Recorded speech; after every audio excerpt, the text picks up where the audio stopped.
എടാ ഞാൻ രാവിലെ അല്ലേ അറിഞ്ഞേ, കൂടുതൽ ഡീറ്റെയിൽസ് എനിക്ക് അറിയില്ലാന്ന്.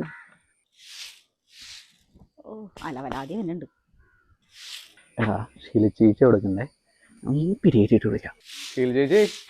ആ സുധിയോ, നീ എവിടെ പോയതാ രാവിലെ തന്നെ? ഞാൻ ജംഗ്ഷൻ വരെ പോയത് ചേച്ചി. ചേച്ചിയുടെ നാത്തൂന്റെ മോള് ശ്രുതി ഒളിച്ചോടി എന്ന് പറയാനായിട്ടല്ല, ശരിയാണോ? ശരിയാ, നീയും ഇതറിഞ്ഞല്ലേ? അറിഞ്ഞു. ഇത്രയും മേന കെട്ടവൻ ഈ പഞ്ചായത്തിലില്ലാന്നാ കേട്ടെ. കള്ളുകുടി, കഞ്ചാവ് എല്ലാ പരിപാടി ഉണ്ടെന്നാ കേട്ടെ. കുടുംബാണെങ്കി പറയാന്നാ കേട്ടെ. അത് ശരി. അപ്പൊ ചേട്ടന് ഇതറിയാൻ പാടില്ലായിരുന്നാ? എടർക്കാ ചേട്ടൻ തന്നെ ഇത് എന്നോട് പറഞ്ഞേ. പുള്ളിക്ക് അറിയായിരുന്നു. ഇപ്പോഴത്തെ പെൺപിള്ളേരുടെ ഒക്കെ ഒരു കാര്യം ആര് പറഞ്ഞാലും അനുസരിക്കില്ല. അല്ലെങ്കിൽ അങ്ങനെയുള്ള ചേച്ചി, ഇപ്പോഴത്തെ പെൺപിള്ളേക്കന്മാരും മേനേട്ടന്മാരും മതിയെന്ന് ഒരു രക്ഷയില്ലാണ്ടായി. ആ ചേട്ടൻ വന്നല്ലോ. എന്താ ചേച്ചിയായിട്ട് ഇത്ര കുശുഷ്പ്? ഞങ്ങൾ ചുമ്മാ ഇങ്ങനെ ഓരോന്ന് പറഞ്ഞോണ്ടിരിക്കായിരുന്നു. നിങ്ങളുടെ പെങ്ങളുടെ മോളുടെ കാര്യം തന്നെ പറഞ്ഞോണ്ടിരുന്നേ.